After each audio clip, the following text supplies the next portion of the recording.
In an effort to strengthen the country's health systems and counter global disease threats, among others, the governments of Uganda and the United States last week signed a memorandum of understanding. The two countries signed a 5-year bilateral $2.3 billion, approximately 8 trillion shillings. The agreement, which will run from 2026 to 2030, requires the U.S. to commit up to $1.7 billion to priority health programs, while Uganda pledges to increase domestic health spending by more than $500 million. The agreement also obligates Uganda to share vital health data with the U.S., a provision that has sparked controversy among some members of the public. The leader of opposition in Parliament, Ssenyonyi, said Parliament has no information about the agreement and that it has not been subjected to parliamentary scrutiny. There's been no parliamentary scrutiny.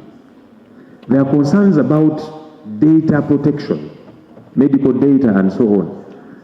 Our colleagues in Kenya went to court because there was a similar deal signed by the Kenyan government with the US government. So citizens went to court and they said, we are concerned about data protection. And court has halted that deal. Why is government not keeping us in the loop? If it is so good a deal as it is being portrayed to be, why do you not want parliamentary scrutiny? We get to know what kind of agreement is this?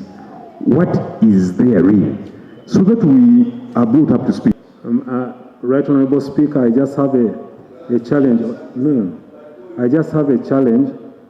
If the requirement is for us to bring every agreement that government is going to sign for Parliament, then we should write the law and say so. But otherwise, government reports to Parliament in the manner that is set in the law. Every committee interacts with the government agency, and when that time comes, when we are called upon to report on health, we shall report on it.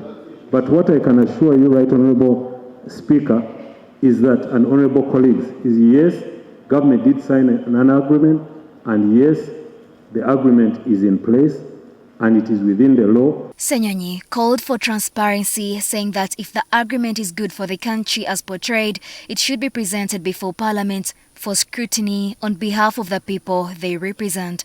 Because when you say that of the $2.3 billion, the US government is going to shoulder a part of it, the rest of it is supposed to be by us.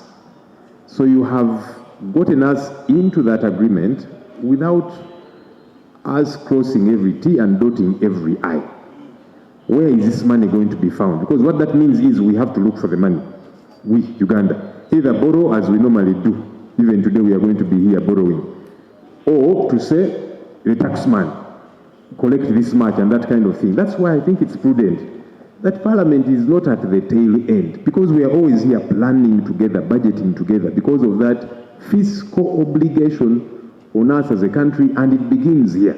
The committee, Sectoral Committee on Health, will be looking at these huge sums of money that would be required, and in the process, let it study this agreement. Kenya signed a similar agreement, but its implementation was suspended by a Kenyan court over data privacy concerns.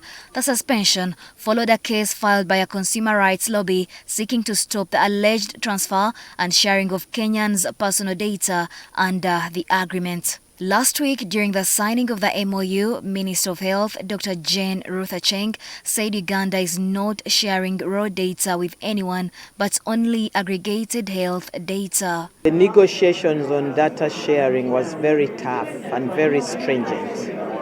And our agreement is based on the laws of Uganda. We are not sharing raw data with anyone. We are sharing aggregate data. The aggregate data is to support the U.S. Congress in taking its decisions on the progress that we are making at every step. So the raw data remains with the government of Uganda as a sovereign country, and whatever form of data that is required will be agreed to according to all the laws of Uganda. Next is your statement.